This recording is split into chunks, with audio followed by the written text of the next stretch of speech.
जय जय जिनेंद्र। जिनेंद्र। स्वागत है आप सभी का। आज पूरी दुनिया मदर्स डे सेलिब्रेट कर रही है, तो नमन सभी माताओं को, वंदन। अपनी जननी जन्मभूमि इससे बात बाद में करेंगे, लेकिन उससे पहले मंगल की भावना के लिए मंगल की प्रार्थना, मंगलाष्टक प्रारंभ करते हैं।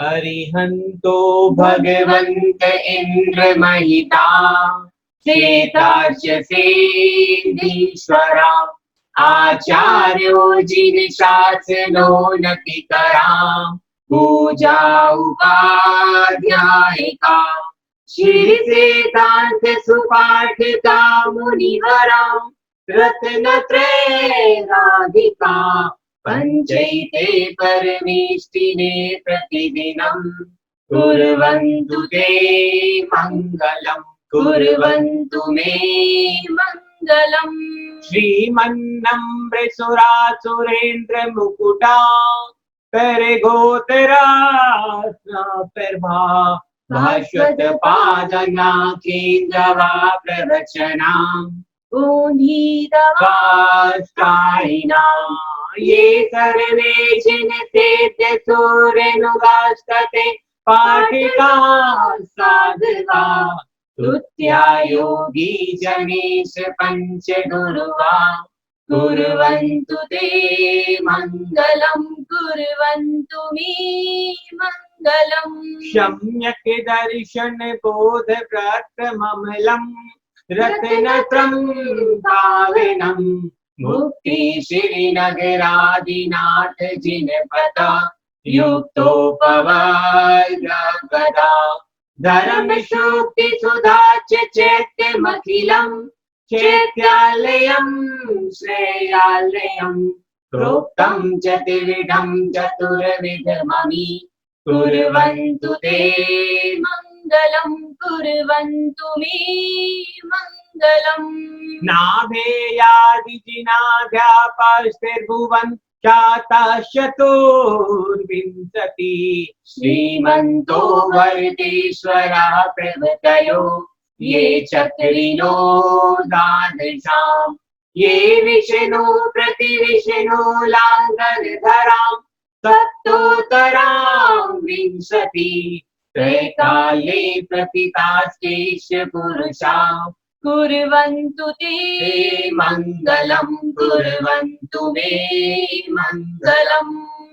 ये सर्वोषतिरेतयै सुतपसो वृद्धिं गतां पञ्चये ये साष्टांग महानिमित्त कुशला ये अष्टवेद्याचारणा पंच ज्ञान धरास्त्रो बलिनो ये बुद्धिरीश्वरा सप्तैते सकलार्चिता मुनिवरा कुर्वन्तु ते मङ्गलम्, कुर्वन्तु मे मङ्गलम्। कैलाशेर्वैश्यनिविरत मही वीरस्य पावापुरे चम्पायां वसुपूज्य सज जिनपते सम्मेदशैलार्तम् शेषाणामपि चोर्जन्त शिखरे नेमीश्वराय तु निर्वावने प्रसिद्ध विभवा कुर्वन्तु ते मङ्गलम्, कुर्वन्तु मे मङ्गलम्। ज्योतिर्व्यन्तर भाविनामर्गरै मेरो कुलादो तथा जम्बूशालिमालि चैत्यशातिषु तथा वक्षारोप्यादिषु इक्ष्वाकारिगिरोच कुण्डलनगे दीपे च नन्दीश्वरे शैले ये मनुजोत्तरे जिनिग्रहां कुर्वन्तु ते मङ्गलं कुर्वन्तु मे मङ्गलम्। इत्थं सिरिजिने मङ्गलाष्टकमिदं सौभाग्य सम्पत्प्रदं कल्याणी सुमहोत्सवेषु सुधिया तीर्थंकरानामुषम् ये श्रवन्ति पठन्ति तैश्च सुजिने धर्मार्थकामान्विता लक्ष्मीराश्रये पारहिता निर्वाणलक्ष्मीरपि निर्वाणलक्ष्मीरपि।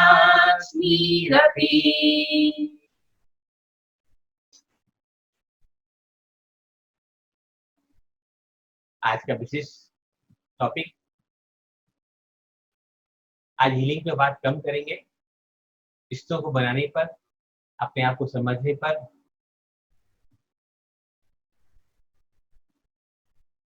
और माँ को जानने पर। जिसने माँ को जान लिया वो सबको जान लेता है। जिसने माँ की केयर करी उसको कोई दुख, कोई दुविधा, कोई संकट, कोई पीड़ा उसके पास आ नहीं सकती।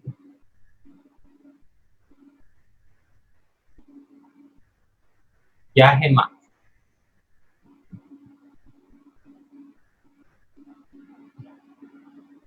जिस दिन बच्चे का जन्म होता है उस दिन ही माँ का जन्म हो जाता है। एक स्त्री विवाह के पश्चात भी एक सामान्य महिला ही रहती है, लेकिन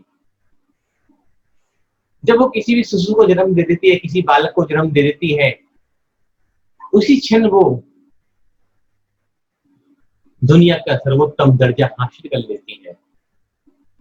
भक्तामृत में भी कहा, प्रीणाम शतानि शतशो जनयन्ति पुत्रान् नान्यां शतानि शतशो जनयन्ति पुत्रान् नान्यासुतं त्वदुपमं जननी प्रसूता सर्वादिशो दधति भानि सहस्ररश्मिं प्राचेव दिग्जनयति सुहृदंशुजालम्।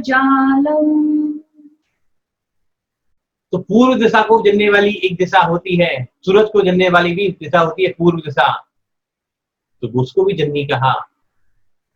एक जिस माँ के गर्भ से हम जन्म लेते हैं वो भी माँ है। माँ के रिश्ते तो अनेक रूप में मनाए जाते हैं। आज सारे लोग, बहुत सारे मैसेज व्हाट्सएप पढ़े मैंने कि ये वेस्टर्न कल्चर है, हमें मदर्स डे नहीं मनाना चाहिए, माँ के लिए तो सभी दिन होते हैं। क्या फर्क पड़ता है इस बात से? इंसान का जन्म, इंसान का जीवन भी तो हर पल नया दिन है। कल क्या पता कल की सुबह देख पाए ना देख पाए, क्या पता रात देख पाए नहीं देख पाए। तो हर पल जैसे जीवन को सब मना रहे तो मनाना चाहिए। क्यों, कौन मनाता है? शायद कोई भी नहीं।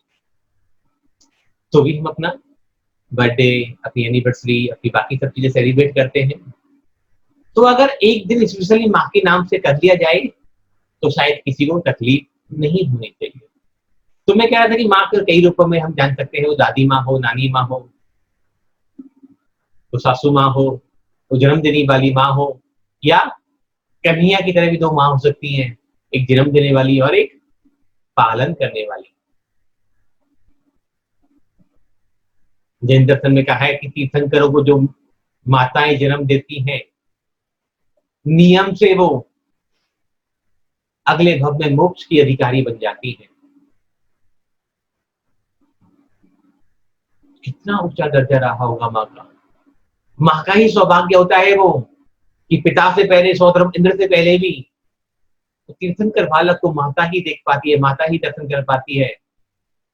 सौधर्म इंद्र और तीर्थंकर के पिता कुबेर इंद्र जो 56 करोड़ रत्नों की वर्षा 3 बार माँ के आंगन में करते थे, वो भी उस बालक को जन्म देने में असमर्थ रहे, दर्शन करने में, देखने में असमर्थ रहे। वो धन्य है वो माता जो तीर्थंकर जैसे पुत्रों को अपनी कोख से जन्म ले देती है। आचार्य मुनिराजों को, क्रांतिकारी वीरों को, देश के सपूतों को, धन्य तो वो हर माता है जो एक फूल इस धरती पर नया खिला देती है। तो इसी टॉपिक पर चर्चा करेंगे। एक दो विशेष मेहमान हमारे साथ हैं, वो अपना अनुभव शेयर करेंगे और अंत में समझेंगे कि जिसने माँ को समझ लिया उसने सबको समझ लिया। तो क्या माँ भी हमारी एस्ट्रोलॉजी में, हमारे वास्तु में, हमारी हीलिंग में भूमिका निभाती है? बिल्कुल सब निभाती है। कैसे निभाती है यही समझेंगे। लेकिन आज सभी माताओं के लिए स्पेशल जो दिन है आज, उनके लिए बहुत बहुत बधाई, बहुत बहुत शुभकामनाएं आज उन्हीं के सम्मान में, क्योंकि अपने लिए तो रोज जीते हैं, अपने लिए तो रोज सीख रहे हैं। आज माँ के लिए भी 4 शब्द सीख ले जाए, 4 शब्द बोल ले जाए, तो शायद हम उसका उपकार नहीं चुका सकते, हम उसका ऋण नहीं चुका सकते, लेकिन सद्भावों से भरकर उसके लिए मंगल की भावना, माँ ने कितनी बार हमारी सलामती के लिए, हमें पाने के लिए कितनी चौखटों पे सर झुकाया हुआ, कितने दरवाजों पे मन्नतें मांगी होंगी, कितने धागे बांधे होंगे, कितने व्रत उपवास किए होंगे हम जब तक बड़े नहीं हो गए। तो क्या आज हम अपनी माँ के लिए थोड़ी सी देर के लिए भी मंगल की भावना नहीं मांग सकते? माँ के साथ फेसबुक फोटो खिंचाकर फेसबुक पर डालना तो बहुत आसान है, लेकिन माँ के लिए घर बैठकर प्रार्थना करना, वो आपके पास भी हो सकती है, वो दूसरे शहर में हो सकती है, या किसी दूसरे लोक में भी हो सकती है, लेकिन माँ तो माँ होती है। उस परम आत्मा, माँ सामान्य चीज नहीं है, बड़ी परमात्मा है। परमात्मा परमात्मा परमात्मा भी माँ ही है और परमात्मा भी माँ ही है।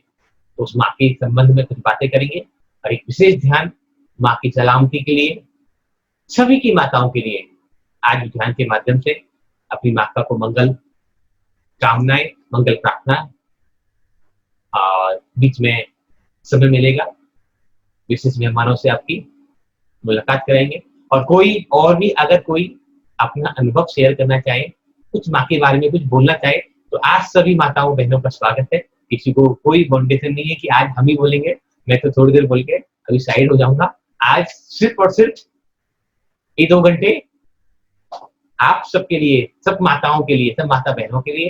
तो अगर किसी को कुछ बोलना हो तो यह मैसेज कर दें, हम उनको अनम्यूट कर देंगे। पर माँ से जुड़े अनुभव सुनाए, बाकी और कोई अनुभव प्लीज ना सुनाए। आज सिर्फ और सिर्फ माँ के लिए। मैंने सबसे पहले एक छोटी सी पोयम लिखी है, वो आपको सुनाना चाहूंगी। हमारे हर मर्ज की दवा है, हमारे हर मर्ज की दवा होती है माँ। कभी डांटती है हमें, तो कभी गले लगा लेती है माँ। हमारी आंखों के आंसू अपनी आंखों में समा लेती है माँ। अपने होठों की हंसी हम पर लुटा देती है माँ। हमारी खुशियों में शामिल होकर अपने गम भुला देती है माँ। जब भी कभी ठोकर लगे हमें तुरंत याद आती है माँ। दुनिया की तपिश में हमें आंचल की शीतल छाया देती है माँ। खुद चाहे कितनी थकी हुई हो, हमें देखकर अपनी थकान को भूल जाती है माँ। प्यार भरे हाथों से हमेशा हमारी थकान मिटाती है माँ। बात जब भी हो लजीज खाने की तो हमें याद आती है माँ। रिश्तों को खूबसूरती से निभाना सिखाती है माँ। लफ्जों में जिसे बयां नहीं कर सकते, लफ्जों में जिसे बयां नहीं कर सकते, ऐसी होती है माँ। भगवान भी जिसकी ममता के आगे झुक जाते हैं, वो होती है माँ। तो ये आज मैंने थोड़ा सा कुछ लिखा था माँ के ऊपर। हम सब अपनी माँ से प्यार करते हैं, दिलो जान से प्यार करते हैं, आप भी करते हैं, मैं भी करती हूँ, लेकिन हम एक्सप्रेस नहीं कर पाते। तो वो एक छोटा सा तरीका पूछा मेरे को कि हमें कुछ लिखना भी चाहिए। सब कुछ हमारे अंदर है, लेकिन जब तक हम बताएंगे नहीं तो पता कैसे चलेगा ना। हम सिर्फ सारे दिन अपनी माँ के को प्यार बहुत करते हैं, लेकिन व्यवहार में उसको दिखाएंगे नहीं तो पता कैसे चलेगा। और माँ हमेशा व्यवहार में हमें दिखाती है कि मैं आपसे कितना प्यार करती हूँ। एक माँ के यदि 8 बच्चे भी हैं तो वो 8 के 8 बच्चों को प्यार करती है। कभी किसी में भी मतभेद नहीं करती है, ऊंच नीच नहीं करती है कि मैं इसको ज्यादा प्यार करूँ या उसको नहीं करूँ, कि या मैं इसका बुरा हो जाए और इसका अच्छा हो जाए। मुझे नहीं लगता कभी माँ के मन में अपने बच्चों के प्रति कभी भी कोई ऐसी धारणा आती होगी या कभी भी कोई ऐसा विचार आता होगा। चाहे बच्चे कुछ भी कर लें, गलत काम भी करते हो अपनी माँ से, व्यवहार भी अच्छा नहीं रखते हो, लेकिन तब भी एक माँ अपने बच्चे के प्रति, अपनी संतान के प्रति कभी भी उसके बारे में कहीं बुरा नहीं सोचेगी। तो ऐसी होती है माँ। कुछ और भी मैंने थोड़ा सा लिखा तो वो भी आपके साथ शेयर करती हूँ। माँ जननी जन्मभूमि है, प्रत्येक मनुष्य पर इन दोनों का ऋण हमेशा रहता है। एक माँ जो जन्म देती है और जो ये मेरी अर्थ है, जो ये मेरी धरती है, ये भी तो मेरी माँ है जिस पर मैं आई हूँ, जिस पर मैंने जन्म लिया है। तो इन दोनों का ही जो ऋण है वो मैं कभी भी नहीं चुका सकती। चाहे मैं कितनी ही संपन्न हो जाऊं, चाहे मेरे अंदर कितना ही ज्ञान आ जाए, लेकिन इन दोनों का आभार, इन दोनों का धन्यवाद मैं कभी भी सपने में सोच भी नहीं सकती कि मैं इनके ऋण को कभी चुका पाऊं।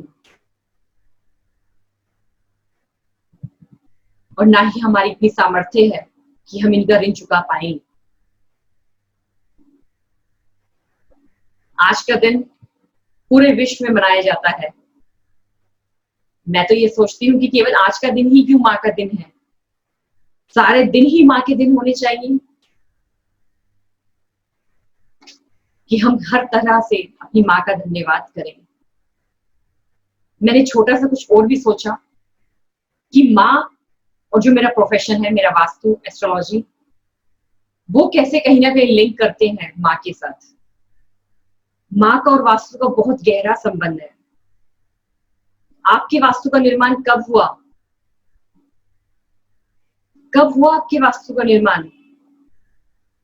आपके वास्तु का निर्माण तब हुआ जिस वक्त आप अपनी माँ के गर्भ में थे, 9 महीने तक वूम में थे। तब ये शरीर का, आपके वास्तु का निर्माण हुआ।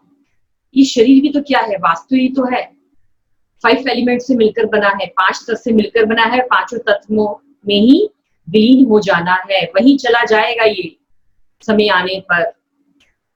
तो मेरे वास्तु का निर्माण ही कब हुआ? जब मैं अपनी माँ के गर्भ में थी। उन 9 महीनों की अवस्था में मैंने अपने वास्तु का निर्माण किया। आपकी माँ जिस वक्त आपको लिए हुए थी, उस वक्त माँ के मनों में,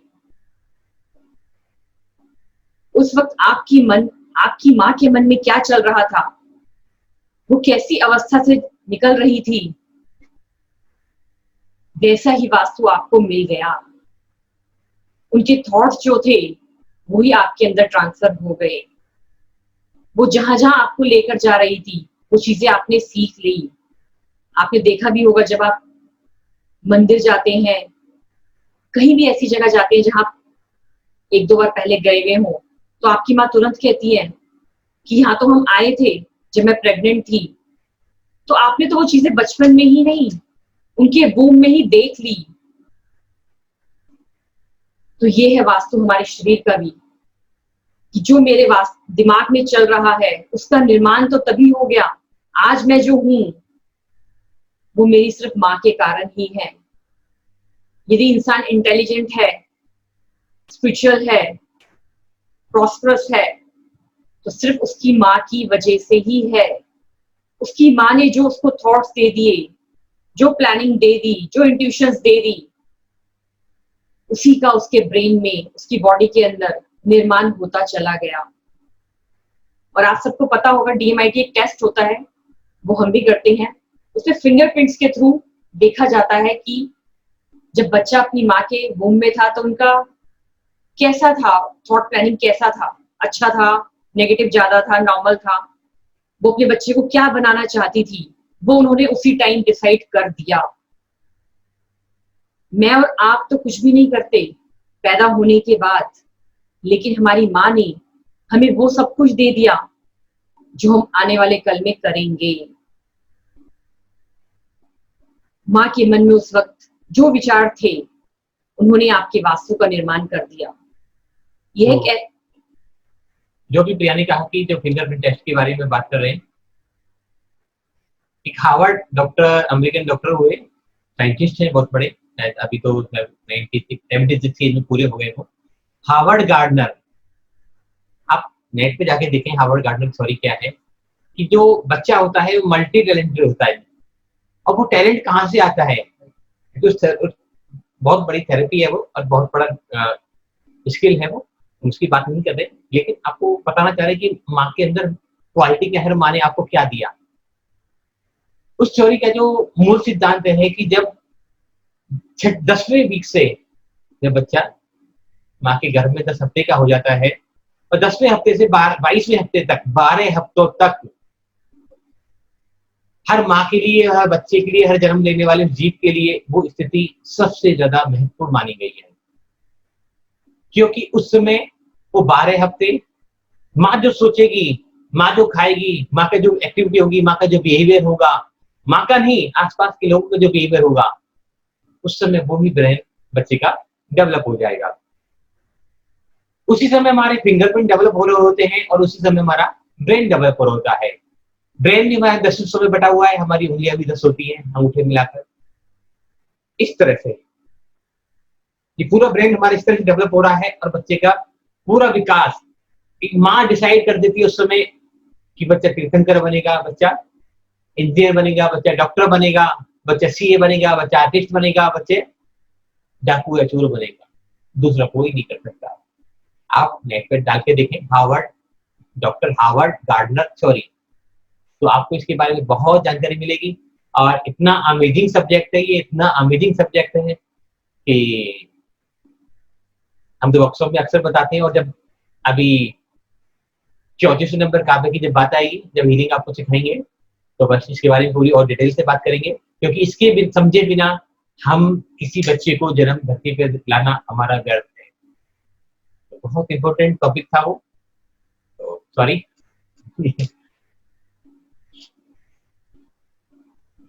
जब आपका जन्म होता है तभी आपके वास्तु का निर्माण हो जाता है। मैं ये आपको बता रही थी। हम जब भी अपनी माँ के वूम में होते हैं 9 मंथ्स तक, तो एम्बिलिकल कॉर्ड जो होती है वो हमारे से जुड़ी हुई होती है, और हमें सब कुछ पहुंच रहा होता है। हमारा भोजन, हमारा पानी, हमारा दूध, हमें सब कुछ मिल रहा होता है इस कॉर्ड के माध्यम से। आप सबको लगता है कि ये कॉर्ड आज भी कटी हुई है? नहीं, ये फिजिकली तो कटी हुई है, ये कॉर्ड हमसे आज नहीं है, लेकिन वो हमारे साथ हमेशा जुड़ी हुई है, हमारे DNA के हिसाब से। साइंटिफिकली हम देखें तो हमारा DNA जुड़ा हुआ है हमारी माँ से। वो अम्बिलिकल कॉर्ड आज उस समय काट देते हैं डॉक्टर्स, बच्चा बाहर आ गया, निकाल काट दिया उसको, लेकिन वो कॉर्ड हमसे जुड़ी हुई है हर समय, हर पल।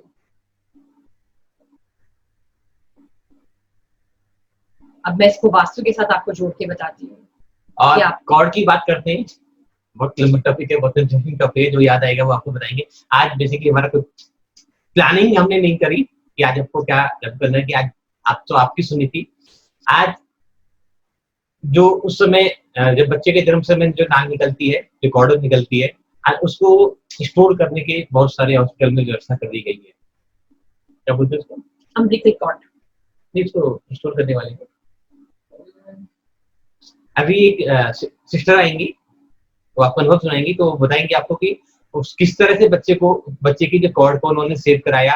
वो कहते हैं कि बच्चा कितना भी बीमार हो जाए कभी भी, और दुनिया की सारी दवाइयां खत्म हो जाए, लेकिन उस कॉर्ड के माध्यम से बच्चे को दोबारा ठीक किया जा सकता है।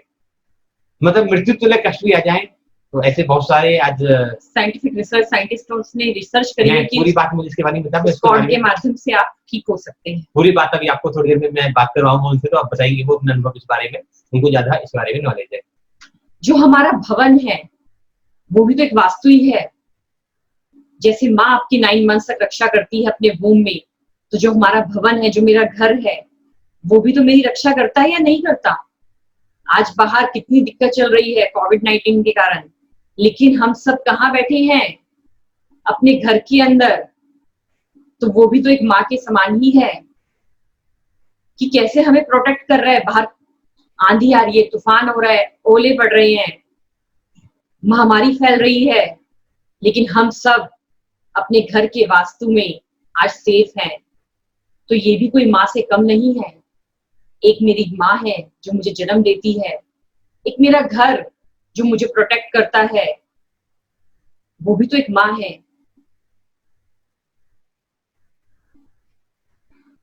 हमारा और हमारे वास्तु का, हमारे घर का बहुत ही एक गहरा नाता है।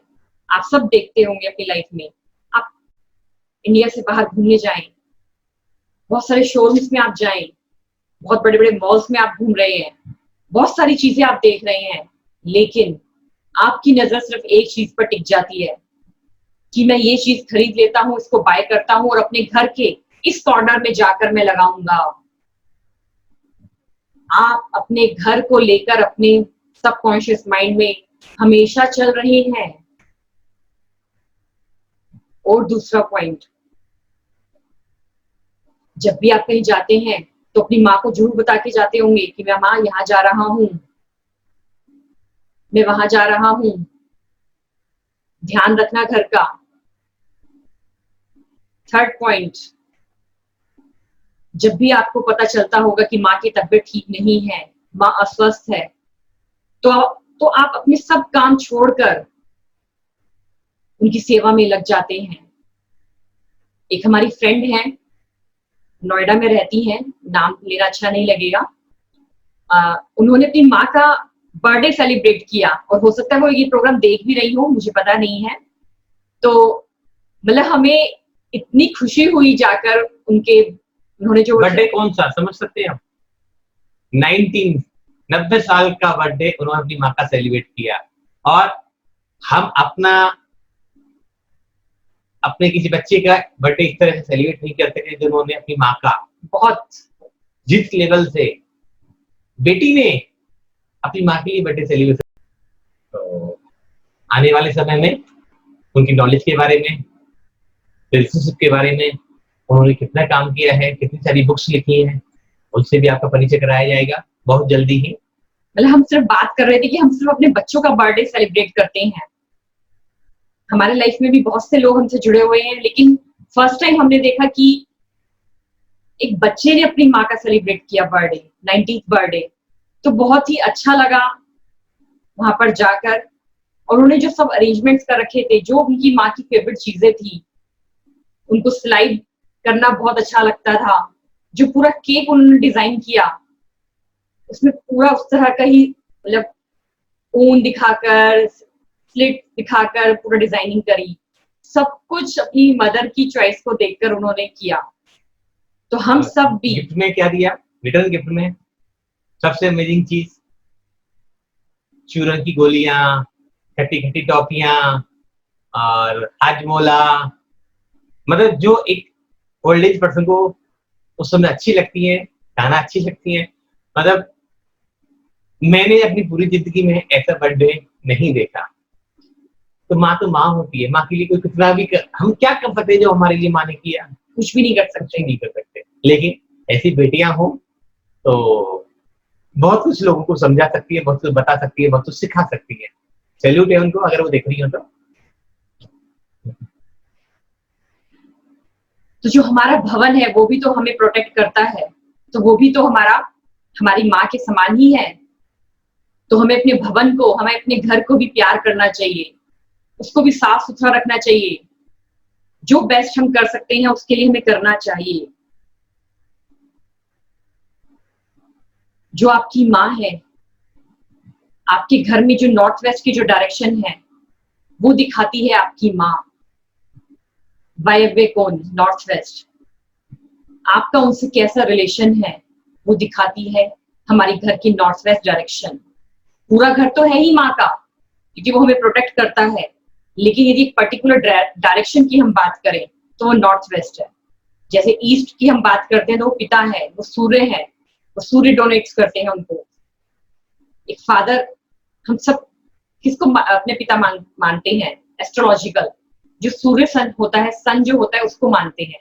तो उसी तरह नॉर्थ वेस्ट में हम अपनी माँ के लिए जो हमारा रिलेशन है वो देखते हैं कि माँ के साथ कैसा रिलेशन है हमारा।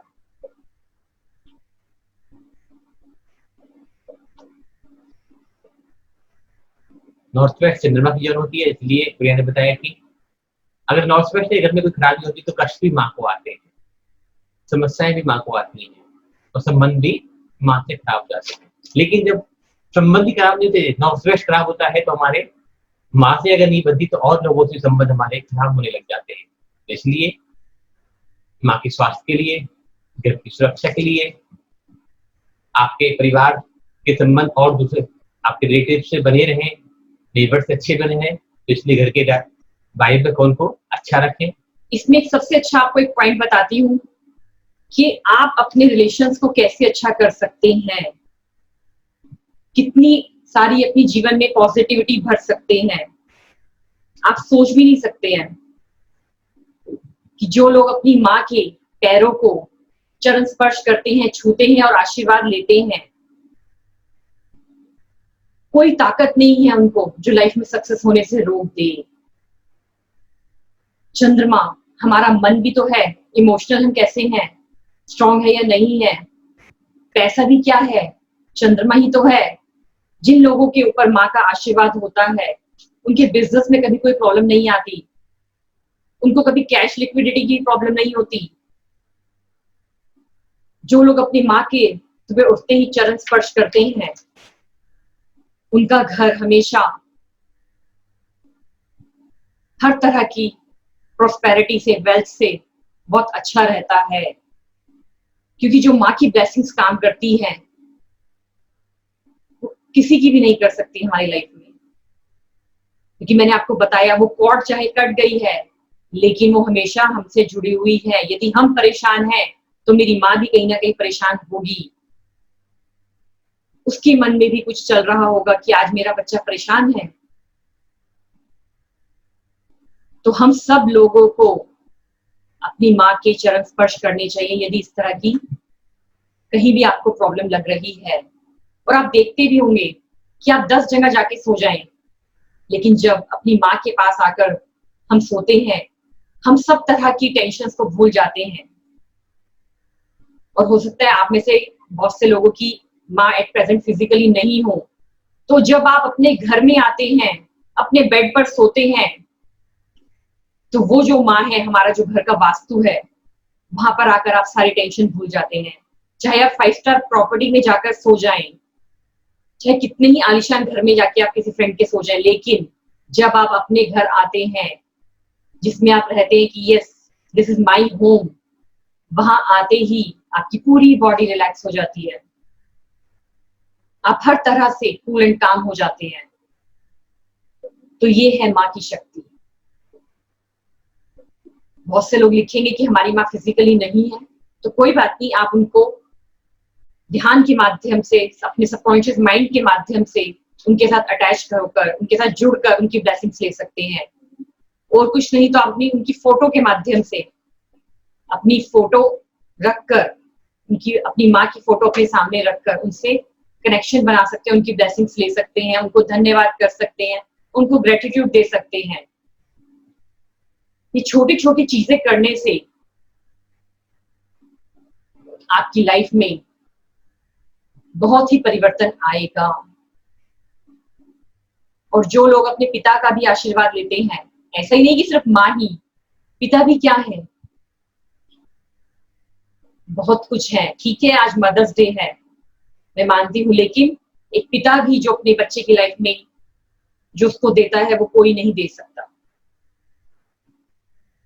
तो सब लोगों को अपने पिता का भी आशीर्वाद देना चाहिए, उनकी ब्लेसिंग्स लेना चाहिए। इसमें एक चीज और आपको बताती हूँ, जिनकी लाइफ में भी प्रॉब्लम चल रही हो, जॉब में इशू चल रही हो, बिजनेस अच्छा नहीं चल रहा हो, वो अपनी माँ से एक चांदी का सिक्का ले मंडे को और सफेद रंग के कपड़े में रैप करके, गांठ नहीं बांधनी है, रैप करना है, रैप करना है, मतलब सिर्फ उसको रखा बीच में आपने सिक्का और रैप कर दिया चारों तरफ से। उसको अपनी अलमीरा में रखें, लॉकर में रखें, अपनी पॉकेट में रख सकते हैं, आपका जो मेन जो आपकी ड्रॉर हो जिसमें आप खर्चा रखते हैं उसमें रख सकते हैं, जो आपकी मेन अलमीरा हो उसमें रख सकते हैं। आपको सिर्फ उनकी वाइब्रेशन को अपने साथ बढ़ाना है, उनके साथ अटैच होना है। तो चांदी भी क्या है, माँ ही तो है, चंद्रमा ही तो है। क्यों करना है वो हमें पता होना चाहिए बस। तो जब आप ये काम भी करते हैं तो आपकी लाइफ में बहुत सारी प्रॉस्पेरिटी आने लगती है। सब लोग आज से अपनी माँ से प्रॉमिस करें कि हम उनका पूरा ध्यान रखेंगे, जो उनसे हमसे बेस्ट हो सकता है वो करने की पूरी कोशिश करेंगे। तभी हम सब लोगों का मदर्स डे को सेलिब्रेट करने का कोई फायदा होगा। अदरवाइज तो ये रोज आएगा, ये दिन हर साल आएगा और हर दिन चला जाएगा। कभी आने वाले कल में जिन फ्रेंड की हम बात कर रहे हैं उनसे आपको मिलवाएंगे तो आपको और ज्यादा अच्छा लगेगा। तो मैं आपको एक ध्यान कराती हूँ, मैं छोटा सा। सब लोग कोमलता से अपनी आंखें बंद कर लेंगे, सारा ध्यान अपनी सांसों की आवन जावन पर रखेंगे।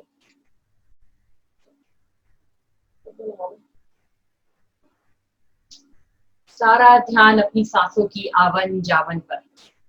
अपनी लाइट्स कमरे की हो सके तो बंद कर दीजिएगा।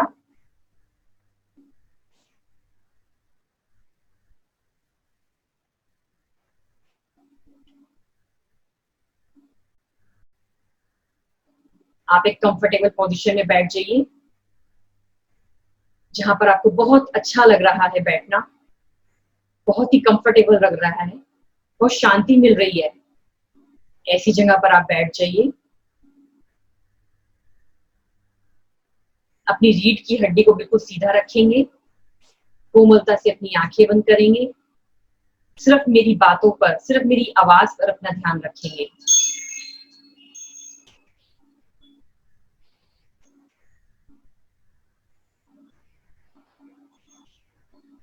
कोमलता से सांस अंदर जा रही है, कोमलता से बाहर आ रही है।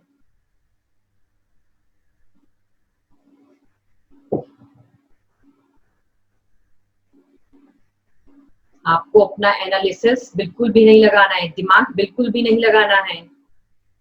जो मैं आपको कहती जाऊंगी वही आपको डीप में फील करना है।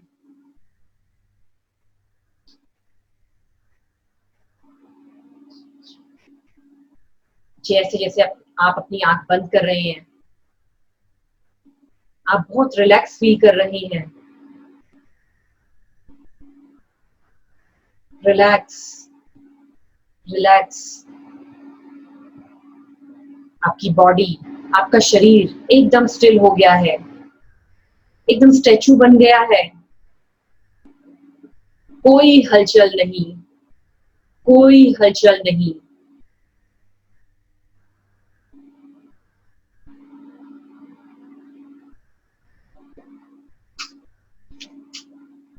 कल्पना कीजिए कि दिव्य स्वर्ण कमल, एक लोटस फ्लावर आपके सामने है। आपके सामने है एक लोटस फ्लावर। एक लोटस फ्लावर, एक कमल का फूल आपके सामने है। उसके अंदर बहुत अच्छी एनर्जी निकल रही है, बहुत शांति,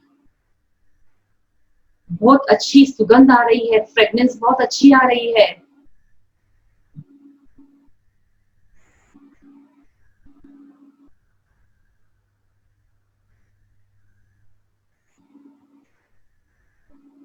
दिव्य कमल पर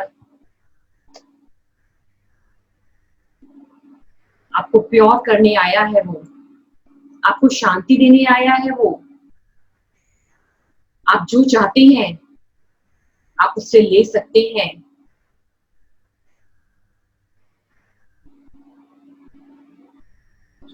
क्योंकि कमल पूरी फूल की जो प्रजाति है उसमें ऐसा फूल है जो कीचड़ में रहकर भी खिल जाता है। और हम सभी संसारी प्राणी अनंत अनंत जन्मों से संसार रूपी कीचड़ में फंसे हुए हैं। और हमारा उद्देश्य भी तो, हमारा लक्ष्य भी तो अपने आप को कमल के समान बनाना है। मैं एक कमल हूं, मैं एक कमल हूं।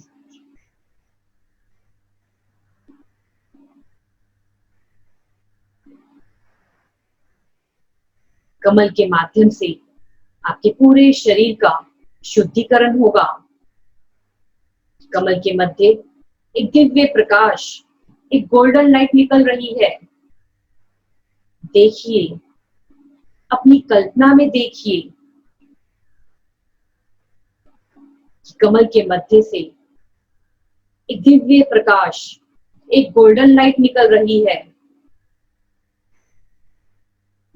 जो हमारे पैर के अंगूठे से लेकर धीरे धीरे धीरे धीरे हमारे संपूर्ण शरीर का शुद्धिकरण करेगी।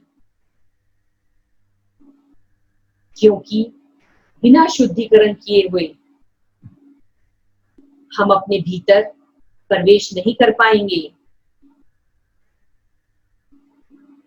इस यात्रा का उद्देश्य बाह्य जगत से हटकर अंदर की ओर जाना है। अपने अंदर की ओर प्रवेश करना है हमें आज। देखिए कल्पना में, ये जो कमल का फूल है इसके मध्य एक दिव्य प्रकाश निकल रहा है।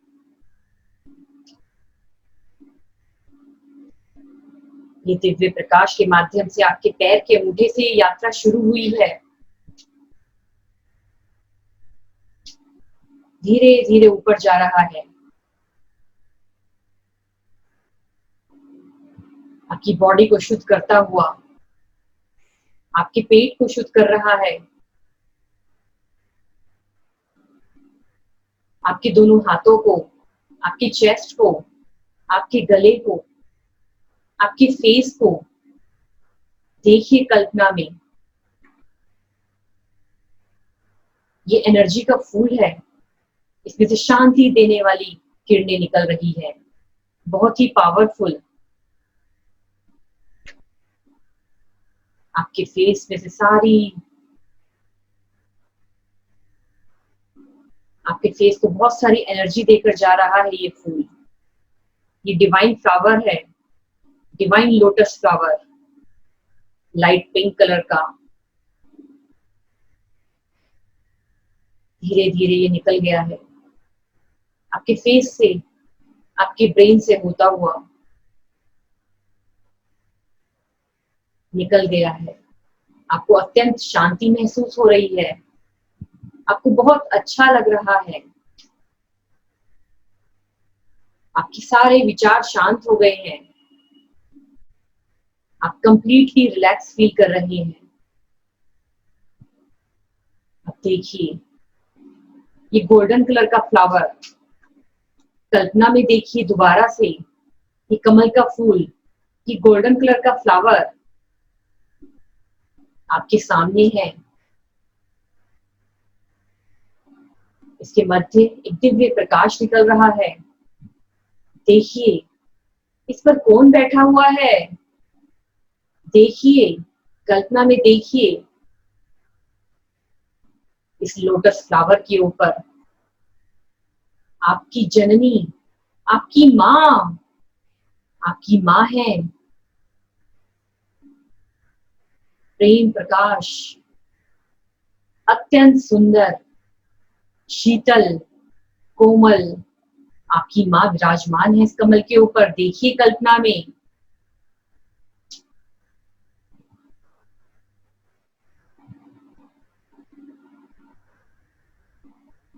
आप जो चाहते हैं आप उनसे कह सकते हैं, आप बात कर सकते हैं उनसे। आपको जो कहना है आप कह दीजिए। आपके मन में बहुत सारे विचार जो चल रहे हों उनके प्रति या किसी और के प्रति जो आपने नहीं बताए हों उनको, वो आप बता दीजिए और अपने मन को, अपने मनस को हल्का कर लीजिए। कहीं कोई बोझ नहीं है, सब कुछ हल्का ही हल्का है।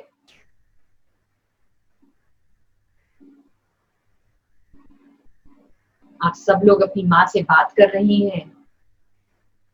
तू कितनी अच्छी है, तू कितनी प्यारी है, प्यारी प्यारी है ओ माँ, ओ माँ।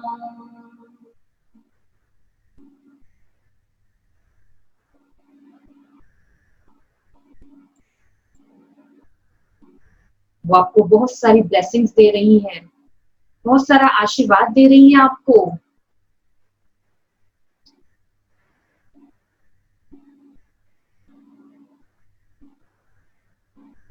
माँ के लिए हृदय से प्रार्थना, मंगल की कामनाएं, उनकी लंबी आयु के लिए प्रार्थना, उनके उत्तम स्वास्थ्य के लिए प्रार्थना, वो सदैव खुश रहें। और जब वो एक धाम को त्याग कर जाएं,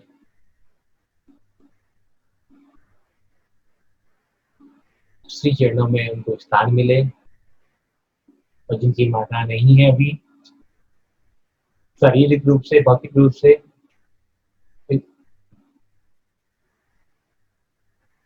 वो अपनी माताओं को दिव्य रूप में देखें।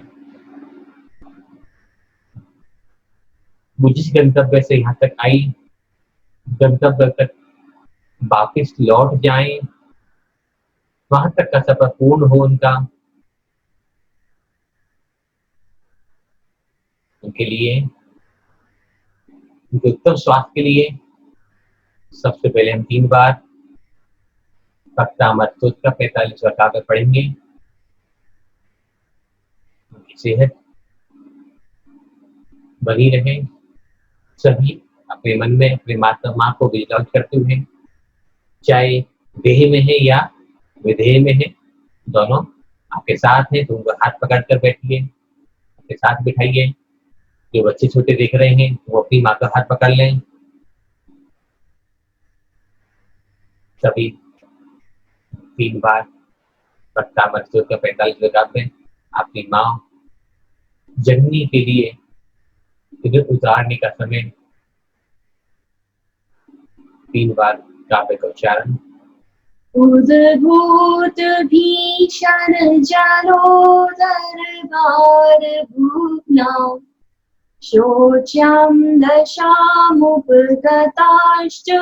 जीविताशा, त्वदपाद पंकज रजो मृत दिग्ध देहा, मर्त्या भवन्ति मकर ध्वज तुल्य रूपा, उद्भूत भीषण जलोधर भार भुग्ना, शोच्यां दशामुपगताश्च्युत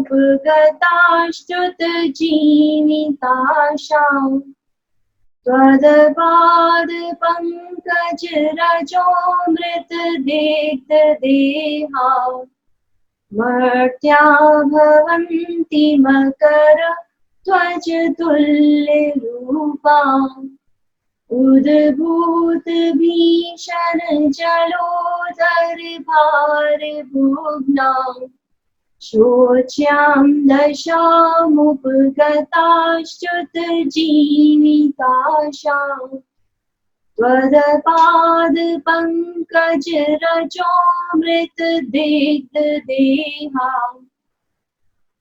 मर्त्या भवन्ति मकर त्वच तुल्य रूपा।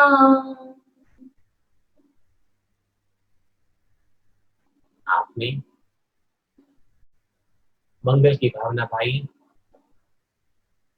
उनके लिए हम सभी ने सामूहिक रूप से अपनी माँ के लिए प्रार्थना की कि माँ तुम हमेशा स्वस्थ रहो, निरोगी रहो, आनंद में रहो।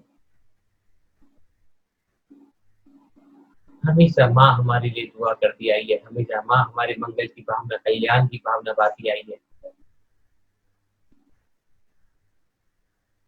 तो क्या एक पल के लिए भी मैं अपनी माँ के लिए मंगल की भावना नहीं बा सकता? जिस माँ ने अपने दूध से, अपने खून से हमारे नसों को, हमारे शरीर को बड़ा किया, सींचा है, क्या उसके लिए भी मैं प्रार्थना नहीं कर सकता? हाँ, कर सकता हूँ। वही प्रार्थना मैंने और आपने मिलकर करी। परमात्मा मेरी माँ के सारे दर्द मुझे दे दे, लेकिन मेरी माँ को स्वस्थ रख, खुश रख, प्रसन्न रख। बड़े अभागे होती है वो संतान जिनके रहते हुए, जिनके बड़े होने के पश्चात भी अगर माता की आंखों में आंसू आ जाएं। आचार्य कुंद स्वामी 8 वर्ष की अवस्था में मुनि दीक्षा लेने के लिए निकल पड़े। माँ से आज्ञा ली, माँ रोने लगी।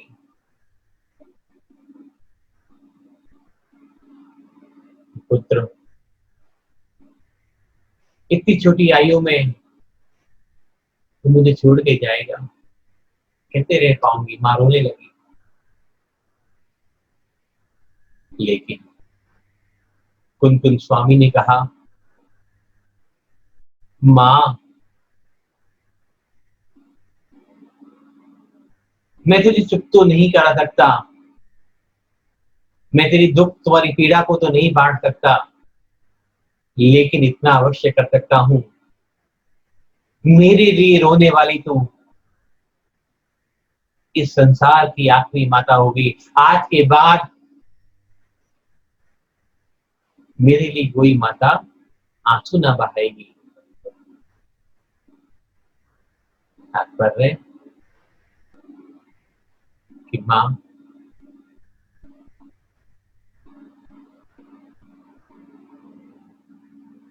मैं मोक्ष को जाऊंगा, मैं मुक्ति को पाऊंगा, मैं मुक्ति बधू का वरण करूंगा। मैंने अनंत बार संसार में बितबेल रूपी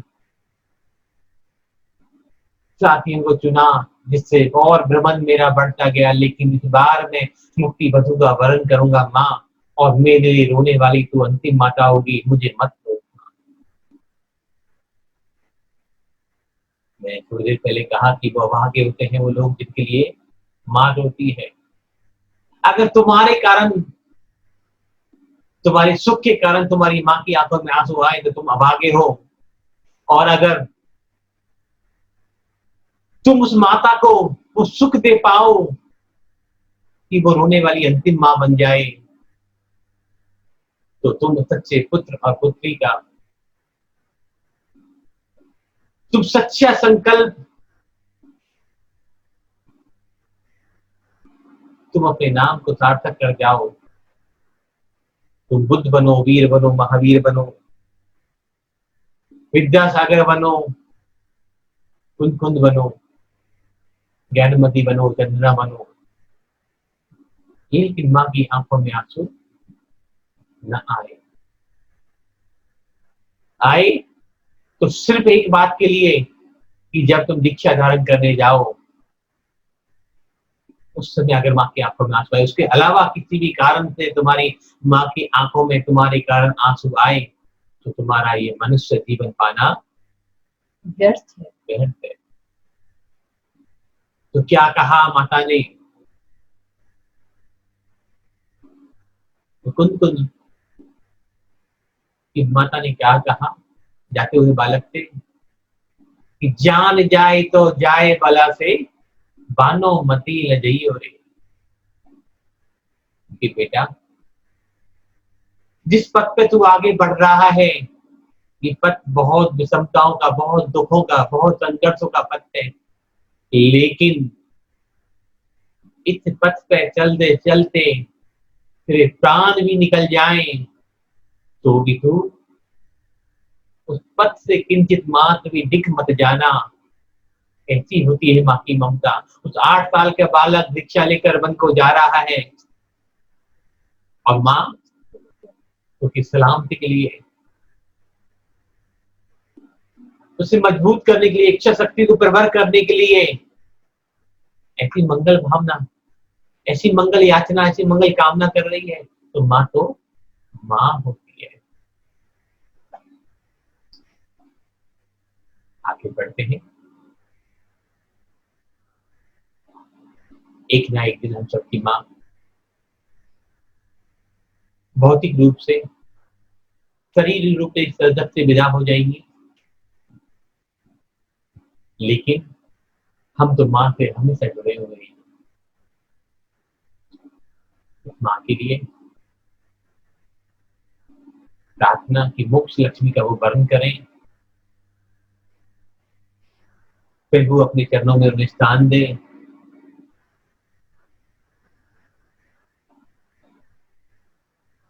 क्योंकि हर एक जीवात्मा जब इस धरती पर जन्म लेने आती है, तो अपने गंतव्य को, अपने एक डेस्टिनेशन को छोड़कर यहाँ कुछ समय के लिए आती है और यहाँ आकर भटक जाती है, भूल जाती है, भ्रम जाती है, खो जाती है संसार चक्रव्यूह में। लेकिन अनंत जन्म बीतने के बाद भी कभी कोई सदगुरु मिल पाता है और ये आत्मा वापिस अपने गंतव्य तक बड़ी मुश्किल से पहुंच पाती है। तो आओ हम अपनी माँ के लिए प्रार्थना करें कि माँ जब संसार से विदा हो, संबोधन दे, तो उनकी आत्मा उसी सिद्ध धाम, परम धाम, मोक्ष धाम, सिद्ध शिला पंचम गति तक पहुंचे। ये हम सबका पुनीत कर्तव्य है। क्योंकि जैन दर्शन, जैन शास्त्रों में लिखा कि एक जीव को भी अगर आप समाधि करा दें, मुक्ति तक पहुंचा दें, तो आपका जीवन सफल हो गया, अनंत जन्मों का पुण्य आपने एक बार में कमा लिया। तो लेकिन ये तो माँ है, आपकी सोल है, तो वहां माँ नहीं पहुंच रही, आप स्वयं पहुंच रहे हैं। तो आओ उस माँ के लिए भक्तावर का 48वां अंतिम काव्य है। स्तोत्रं सजं तव जिनेन्द्र गुणे निबद्धां, भक्त्या मया रुचिर्वर्ण विचित्र पुष्पां, दति जनो यैह कण्ठगतामर्चसं, तव मानतुङ्गम् अवशां समुपैति लक्ष्मी। स्तोत्रं स्रजं तव जिनेन्द्र गुणे निबद्धां, भक्त्या मया रुचिर्वर्ण विचित्र पुष्पां, धत्ते जनो यैह कण्ठगतामर्चसं, तव मानतुङ्गम् अवशां समुपैति लक्ष्मी। स्तोत्रं स्रजं तव जिनेन्द्र गुणे निबद्धां, भक्त्या मया रुचिर्वर्ण विचित्र पुष्पां, धत्ते जनो यैह कण्ठगतामर्चसं, तव मानतुङ्गम् अब शाम समुपैति लक्ष्मी। कमला सिंह पर विराजमान, उस कमल के फूल पर विराजमान अपनी माँ को नमन करें, उनके चरणों का स्पर्श करें। आपके पास अगर माँ अपनी बैठी है तो साक्षात करें, नहीं तो भावना बहाएं कि माँ मुझे इस धरती पर लाने के लिए तेरा कोटि कोटि वंदन, तेरा कोटि कोटि कोटि कोटि नमन। मंगल की भावना, मंगल की प्रार्थना। माँ तुम सदा जयवंत हो, सुखी रहो, मंगल रहो। और एक छोटी सी कविता, छोटा सा सॉन्ग माँ के लिए। तू कितनी अच्छी है, तू कितनी भोली है, प्यारी प्यारी है ओ माँ, ओ माँ, ओ माँ, प्यारी माँ।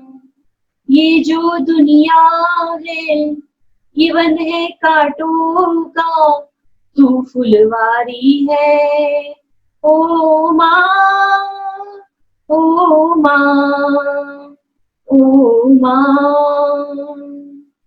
दुख न लगी है माँ तेरी अखियाँ, दुख न लगी है माँ तेरी अखियाँ, मेरे लिए जागी है तू सारी सारी रतियाँ, मेरे लिए जागी है तू सारी सारी रतियाँ। मेरी निंदिया पे अपनी निंदिया भी तूने वारी है ओ माँ, ओ माँ, प्यारी माँ। अपना नहीं तुझे सुख दुख कोई, अपना नहीं तुझे सुख दुख कोई।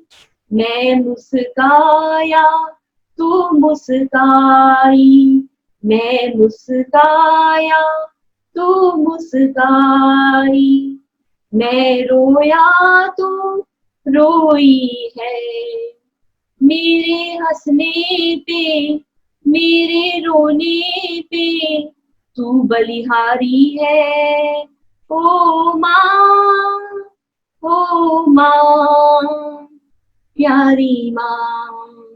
माँ बच्चों की जान होती है, माँ बच्चों की जान होती है। वो होते हैं किस्मत वाले जिनकी माँ होती है, वो होते हैं किस्मत वाले जिनकी माँ होती है। तो कितनी सुंदर है, कितनी शीतल है, न्यारी न्यारी है ओ माँ, ओ माँ, ओ माँ, प्यारी प्यारी है ओ माँ।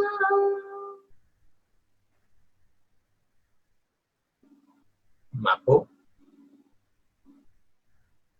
हाथ से पकड़कर अपने पास बिठाएं, कमला से उतारें। 1 से 3 तक की गिनती में सहज हो जाएं। अपनी माँ को धन्यवाद कहें सुंदर से जन्म के लिए, अपने आप को धन्यवाद कहें।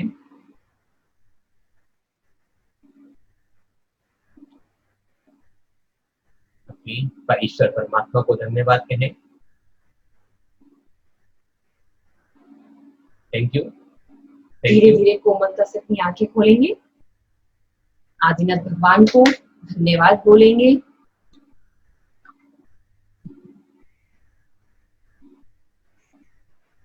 धीरे धीरे कोमलता से सहज हो जाएंगे। मैं आशा करती हूँ आप सबको बहुत अच्छा लगा होगा ये ध्यान छोटा सा।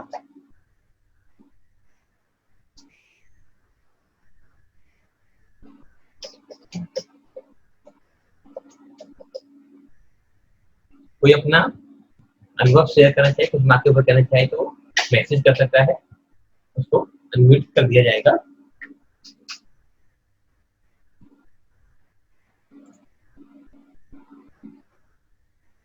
आप सभी का बहुत बहुत धन्यवाद जिन्होंने बहुत अच्छे से टाइप किया है। Thank you so much. हमारा एक छोटा सा प्रयास आप सबको अच्छा लगा। हमने सोचा कि रोज तांबर की बात करते ही हैं, तो थोड़ा सा कुछ आज अपने बारे में भी जान लें कि हम कहाँ से आए हैं, अपनी जर्नी के बारे में भी जान लें। एक और स्टोरी पढ़ रही थी। उसके पहले 2 लाइन कहना चाहूंगा। बहुत बड़े संगीतकार हुए रविंद्र जैन जी, भगवान महावीर के बारे में वो भजन गा रहे थे। वो कहते हैं, आपने मेरे लिए तो बरसों ध्यान किया, थोड़ी देर मेरी और भी थोड़ा तो ध्यान कर ले। तो अपने लिए तो हमने पूरी जीवन गुजार दिया। अगर आज आप अपनी माँ के लिए थोड़ा सा वक्त निकाल कर उसके साथ बैठे, अपना बनाए, नहीं बैठ पाए, कोई फर्क नहीं पड़ता। शारीरिक रिश्तों से, दूरियों से कोई फर्क नहीं पड़ता। फोन कर सकते हैं, वीडियो कॉल कर सकते हैं, जूम कॉल कर सकते हैं, व्हाट्सएप कॉल कर सकते हैं, वो भी नहीं कर सकते तो हर पल हर क्षण अगर माँ के लिए मंगल की भावना, मंगल की प्रार्थना रखी जाए तो दुनिया की कोई ताकत आपको आगे बढ़ने से रोक नहीं पाएगी। तो पहले तेरा की स्टोरी, फिर अनुभव। एक समय की बात है, एक बच्चे का जन्म होने वाला था।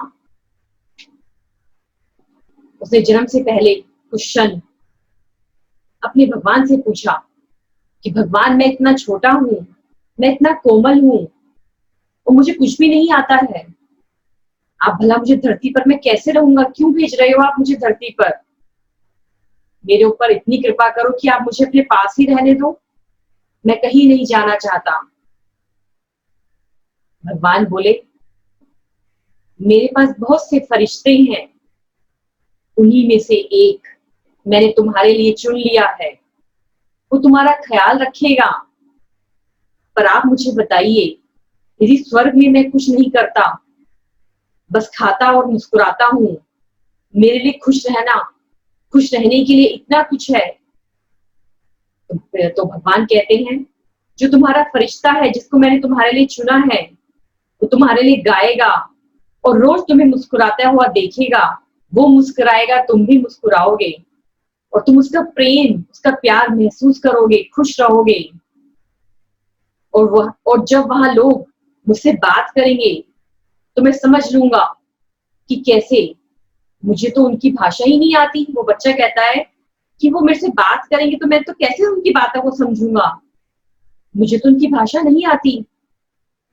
फिर भगवान कहते हैं, जो तुम्हारा फरिश्ता है तुमसे सबसे मधुर और प्यारे शब्दों में बात करेगा, ऐसे शब्द जो तुमने कहीं भी नहीं सुने होंगे, यहाँ भी नहीं सुने। बड़े धैर्य से, बड़ी सावधानी के साथ तुम्हारा जो फरिश्ता है तुम्हें बोलना भी सिखाएगा। बच्चा कहता है, और जब मुझे आपसे बात करनी होगी तो मैं क्या करूंगा भगवान? तो भगवान कहते हैं, जो तुम्हारा फरिश्ता है तुम्हें हाथ जोड़कर प्रार्थना करना सिखाएगा और इस तरह तुम मुझसे बात कर सकोगे।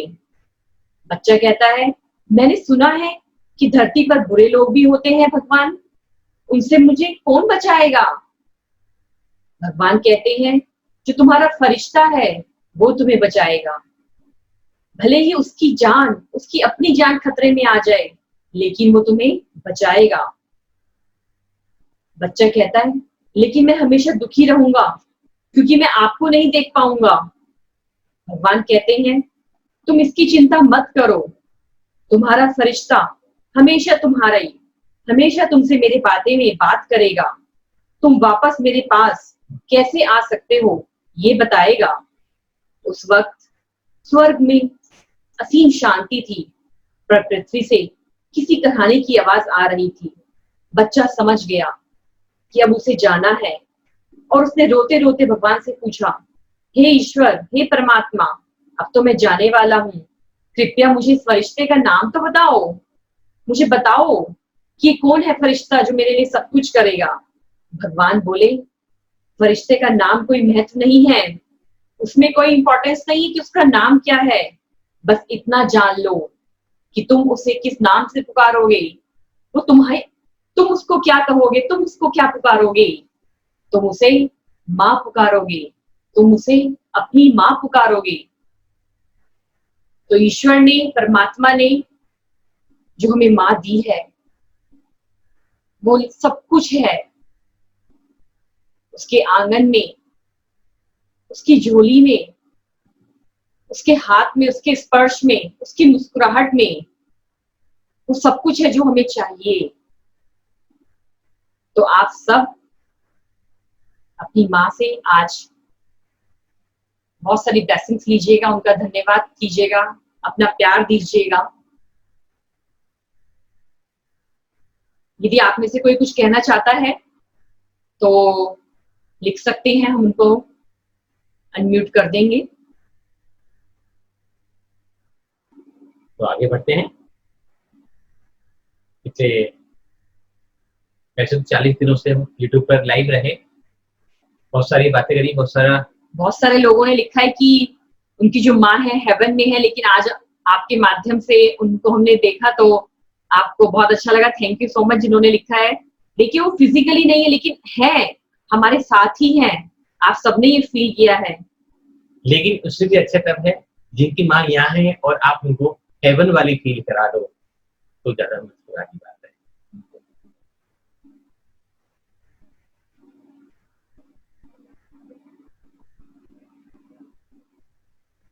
मनोज जी लिख रहे हैं कि आप, उनकी जो माँ है 25 किलोमीटर दूर रहती हैं, 2500 किलोमीटर दूर रहती हैं, लेकिन उन्होंने हमारे सेशन के माध्यम से, इस मेडिटेशन के माध्यम से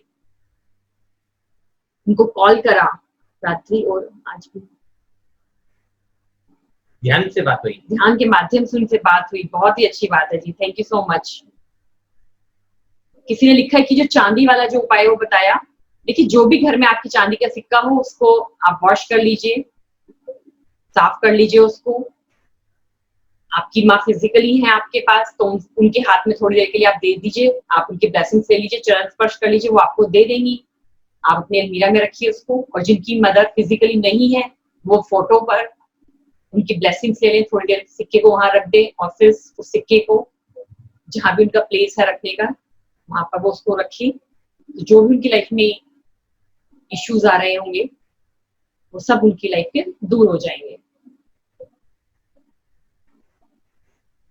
बहुत अच्छा उपाय है, बहुत आसान उपाय है और इतना पॉजिटिव रेमेडी है ये कि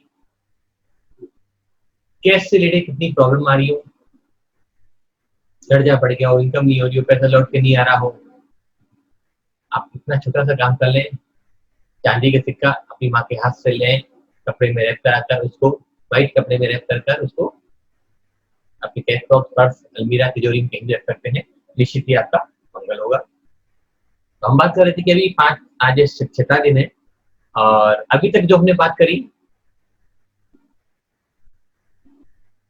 रिवाइज करा था, बहुत जरूरी होता है, लोग भूल जाते हैं कि हमने क्या पढ़ा और फिर नई बात पे आ जाते हैं सीधे ही। कल हम बात करेंगे, पहले पुरानी बात को 2 मिनट ब्रेक देता हूँ। कल हम बात करेंगे चक्र और औरा के बारे में और परसों से हम भक्तामृत के श्लोक और काव्यों और उनके प्रोसेस क्या है, कैसे करना है, कैसे समझना है, क्या काम आ सकते हैं, क्या कैसे उनको यूज किया जा सकता है अपने लिए, दूसरों के लिए, तो वो प्रोसेस हम पूरा प्रोसेस स्टार्ट करेंगे। लेकिन कल चक्र और औरा के बारे में हम थोड़ा सा समझेंगे। अभी तक जो हमने समझा कि हमारा शरीर 5 तत्वों से मिलकर बना हुआ है, पृथ्वी, अग्नि, वायु, जल, आकाश। शरीर में 5 एलिमेंट बहुत इंपॉर्टेंट होते हैं। एक भी एलिमेंट कम ज्यादा हो जाए तो गड़बड़ हो जाती है, बीमारियां हो जाती हैं, गुस्सा, इरिटेशन, चिड़चिड़ाहट, बड़ी भयंकर बीमारियां हो जाती हैं। तो ये हमें क्यों जरूरी था? क्योंकि हमें सामने वाले की बॉडी को समझना होगा, उसकी फीलिंग को समझना होगा। कोई आया है तो सिर दर्द से आया, कैंसर से आया, टीबी से आया, पथरी से आया, किस कारण से आया, कौन से एलिमेंट की कमी सकती है, तो कौन सा श्लोक हमें इसको पढ़ने को देना चाहिए। दूसरी बात की हमने स्वर के बारे में, चंद्र स्वर, सूर्य स्वर, 3 नाड़ियां होती है, ईड़ा, पिंगला, सुषुम्ना, 3 स्वर होते हैं, सूर्य स्वर, चंद्र स्वर और सुषुम्ना स्वर। सूर्य स्वर, चंद्र स्वर और दोनों करते हैं तो सुषुम्ना स्वर। दोनों स्वरों की आपकी प्रैक्टिस हो गई होगी और सभी कर रहे होंगे। तो नहीं कर रहे जो करना चालू करें कल से, क्योंकि बहुत महत्वपूर्ण होने वाला है। इसके बिना हम कोई भी काम नहीं कर पाएंगे। तीसरा, हमने मुद्राओं के बारे में जाना कि कब कौन सी मुद्रा बनानी चाहिए, किस मुद्रा में कौन सी हीलिंग करनी चाहिए, ये सब हमने समझा। कैंसर और बड़ी बीमारी को कैसे प्रोटेक्ट किया जाए, ये सब भी हमने जाना। आज इतना ही करेंगे। अपनी माँ के लिए ब्लेसिंग दें, माँ के लिए दुआ करें, प्रार्थना करें। कल चक्र, दैविक चक्र और के बारे में विशेष रूप से और परसों से भक्तामर की स्पेशल क्लास स्टार्ट हो जाएंगी। तो अभी गीतवाणी स्तुति करते हैं। जवानी के ज्ञान ते सूझे लोकालो, शोभानी मस्तक चढ़ो सदा देत हुडो। हे जिनवानी भारती तोरे जपो दिल है, जो तेरी शरणा गए सो पावे सुख चैन, सो पावे सुख चैन।